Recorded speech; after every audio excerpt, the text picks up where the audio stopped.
안녕하세요. 비어있는 책의 꾸미입니다. 오늘은 2022년 8월 5일 금요일입니다.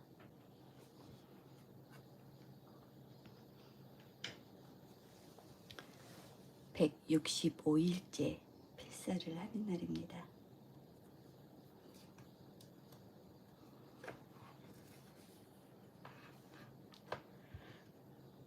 저는 박완서 작가의 책을 통째로 필사를 하고 있고요.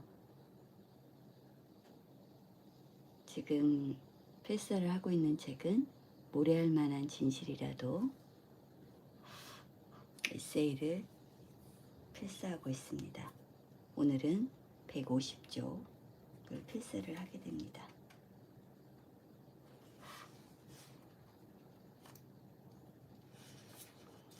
(40분부터) 필사를 시작하도록 하겠습니다.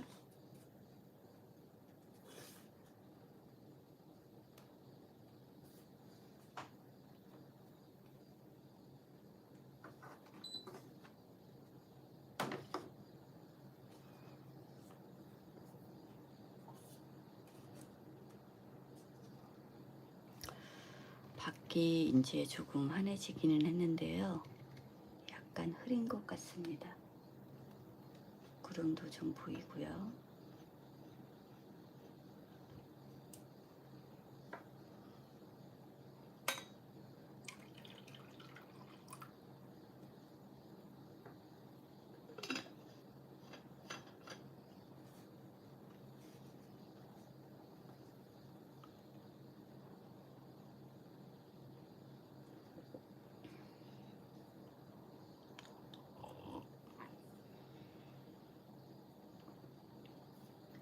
저는 오늘 모닝 페이지를 조금 쓰고 한 10분 정도는 책을 좀 읽었습니다. 바로 시작하기 전에요. 이렇게 아침에 10분 정도 책을 읽는 것도 되게 좋은 것 같아요. 그러니까 아침에 일찍 책을 잡기 시작하면 그거를 또 점심때든 이렇게 틈틈이 좀 시간을 내서 책을 봐야 되겠다, 이런 생각이 좀 들긴 하더라고요. 어제 같은 경우는 제가 일이 많고 좀 바쁜 날이어서 책을 한 쪽도 못 봤거든요. 그런데 지금 읽고 있는 책이 너무 재밌어가지고 너무 궁금한 거예요. 근데 이제 그 책을 가볼 시간이 안 돼서 계속 머릿속에는 그 다음을 읽어야 되는데 막 이런 생각이 계속 떠나질 않더라고요. 그런데 정말 책이라는 게 그 고르는 기준이 내가 정말로 재밌어 할 그런 책을 고르는 게 맞는 것 같습니다. 그래야지 좀 읽고 싶으니까요. 자, 벌써 40분이 되었습니다. 저는 이제 10분간 필사를 할 거고요. 중간에 제가 몇 분이 남았는지 한번 말씀을 드리도록 하겠습니다. 그리고 제가 녹음한 새소리를 BGM으로 틀고 필사를 하도록 하겠습니다. 자, 시작하겠습니다.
5분 45초 남았습니다.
썼습니다.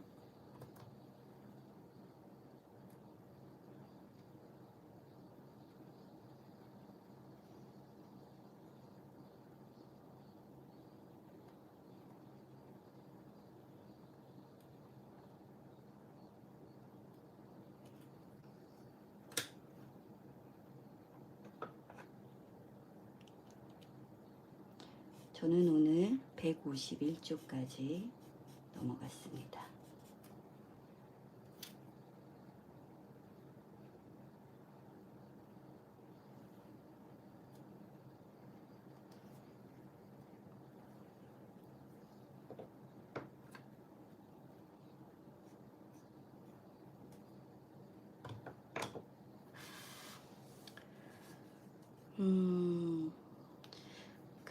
제가 이렇게 10분을 필사하고 여기 라이브 방송이 이제 좀 일찍 끝나잖아요. 그러면 한 15분 이 정도 이제 글을 좀 쓰고 있거든요. 그런데 어제 제가 필사를 하고 나서도 이제 썼던 부분이 바로 오늘 이렇게 필사하는 부분에 나오고 있어서 그 부분을 잠깐 소개해 드릴까요? 그 부모의 슬하가 세상에서 가장 편하고 마음 놓이는 곳이기를 바랄 뿐이다.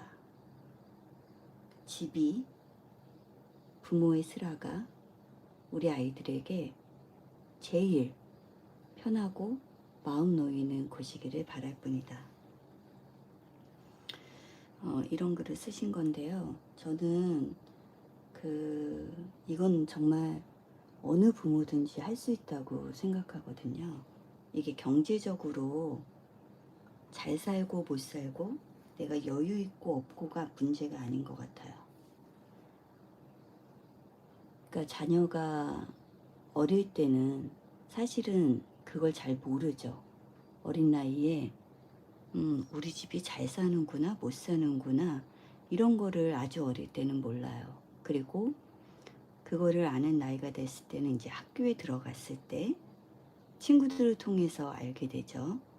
친구네 집에 갔더니 우리 집보다 크고 친구네에서는 좀 내가 먹어보지 못한 맛있는 간식을 이렇게 주기도 하고, 그러니까 뭔가 다르다는 거를 좀 느끼기 시작하고 아이들끼리도 이제 뭐 3학년, 4학년 이렇게 나이가 들수록 학년이 올라갈수록 아이들도 그거를 이제 조금씩 이 세상을 알게 되는 거죠.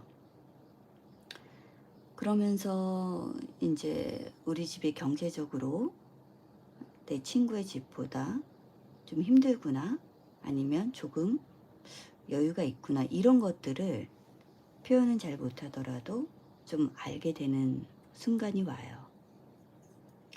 병구님 안녕하세요. 좋은 아침입니다. 그래서 우리 집이 다른 친구의 집보다 더 경제적으로 여유가 있는지 부족한지를 알게 되는 그 나이가 이제 사춘기 정도부터는 그거를 좀 확실하게 알게 되는 거죠.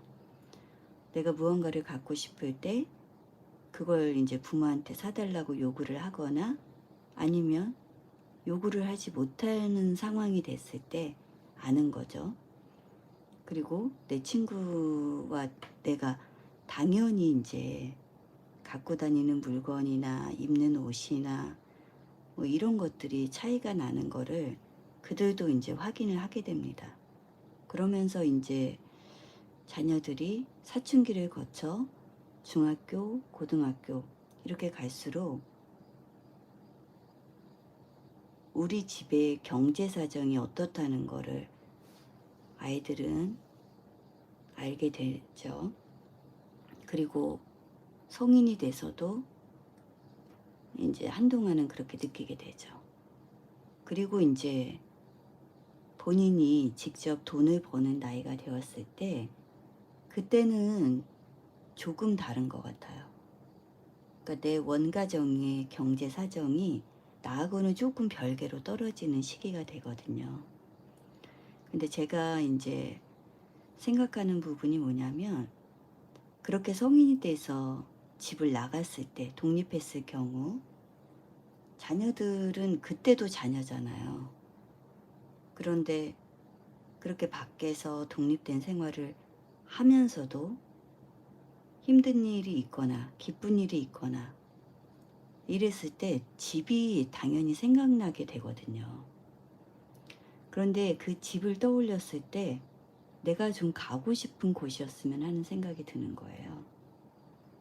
그러니까 세상에서 가장 편하고 마음이 놓이는 곳이기를 바랄 뿐이라고 이 박완서 작가가 썼잖아요. 집이 그렇다는 거죠. 그러니까 그때 성인이 돼서 내가 독립해서 나갔을 때 다시 집으로 이렇게 오고 싶은 때는 우리 집의 경제 사정하고는 크게 차이가 없다는 거죠.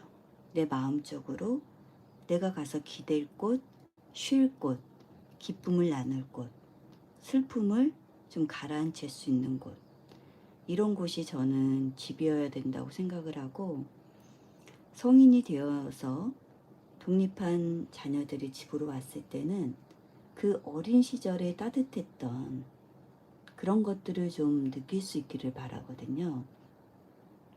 그래서 제가 개인적으로 되게 막 바라는 게 있다고 하면, 그리고 그렇게 하려고 하는 게 있다고 하면, 저는 이제 아들, 딸이 이렇게 있는데요. 지금 둘 다 성인이 됐고, 한 명은 이제 독립해서 나가 있고, 한 명은 아직은 함께 생활을 하고 있어요. 근데 뭐 어느 시기가 되면 둘 다 독립된 그런 시기를 제가 맞을 텐데요. 그래도 그 아이들의 방을 좀 놔두고 싶은 거예요. 그러니까 대부분의 많은 사람들이, 자녀들이 이렇게 나가게 되면, 독립을 하게 되면 그 공간이 창고가 되거나 다른 것으로 이제 활용을 하기는 하는데, 저희 집이 넓지는 않거든요. 저희 집이 크지는 않은데 지금 24평에 살고 있는데, 저는 그거랑은 그러니까 상관이 없다고 생각하거든요. 나의 짐을 늘리는 것이 아니고 그냥 지금 이 상태의 아이들의 방을 그대로 놔두고 아이들이 언제든지 와서 잠을 자고 그 예전에 자기들이 자랄 때 느꼈던 그런 아늑하고 포근한 자기 방을 다시 오고 싶을 때가 있을 것 같아요. 그랬을 때 내가 갔는데 내 방이 좀 창고가 되어버렸어. 그러면 조금 너무 그 마음이 약간 서운하다고 해야 될까? 그런 마음이 좀 들 것 같아서, 저의 이제 하나의 바라는 점은 그런 거죠. 아이들이 그렇게 쉬고 싶을 때, 따뜻함을 느끼고 싶을 때, 좀 충전하고 싶을 때 집에 와서 자기 방에서 좀 하루를 보내고 가면 조금 도움이 되는 그런 집이기를 원하고, 저도 제가 지금 살고 있는 이 집을 뭐 더 이상 짐을 막 늘리거나 이런 것이 아니라 아이들의 방을 좀 깨끗하게 정돈을 해놓고 그때 그 아이들의 그런 거를 그대로 좀 보존한다고 해야 될까? 남겨둬야 될까? 뭐 이런 상태로 계속 놔두고 싶은 마음이 좀 있어요. 이게 언제까지 될지는 모르겠지만 하여튼간에 그런 마음이 있습니다. 그래서 오늘 제가 필사한 그 부분처럼 집이라는 곳, 그리고 이 부모가 살아계실 때 부모님이 계신 곳은 세상에서 가장 편하고 마음이 놓이는 곳이기를 저도 바라고 있습니다. 여러분도 그런 곳이 있으시겠죠? 그게 그리울 때가 있더라고요. 살다 보니까. 제가 부모인데도 불구하고요. 그래서 오늘은 조금 길게 말했습니다. 오늘 금요일이네요. 벌써. 와우. 벌써 주말이 되었습니다. 바다를 좀 가보고 싶은 생각이 지금 떠나질 않아서 이번 주에 바다를 좀 가보고 싶은 생각이 있습니다. 가까운 곳이라도. 여러분 오늘 좋은 하루 보내시고요. 어제도 보니까 너무 뜨겁더라고요. 한낮에 그 햇빛은 정말 막 햇빛이 통째로 나를 향해서 이렇게 막 짓누르고 있는 그런 느낌처럼 너무너무나 뜨거워서 도저히 진짜 나가고 싶은 생각이 안 들더라고요. 그래도 이제 저도 이제 일을 하기 때문에 나가서 그 햇빛 속에서 좀 걷게 되었는데 시원한 곳에서 좀 머무는 시간이 길었으면 좋겠고요. 좀 차갑지만 건강한 음료 드시면서 하루를 좀 보내셨으면 좋겠습니다. 저는 내일 토요일 주말에 다시 필사하러 오도록 하겠습니다. 여러분 함께 해주셔서 고맙습니다. 오늘도 행복한 하루 보내세요. 전 내일 올게요. 안녕.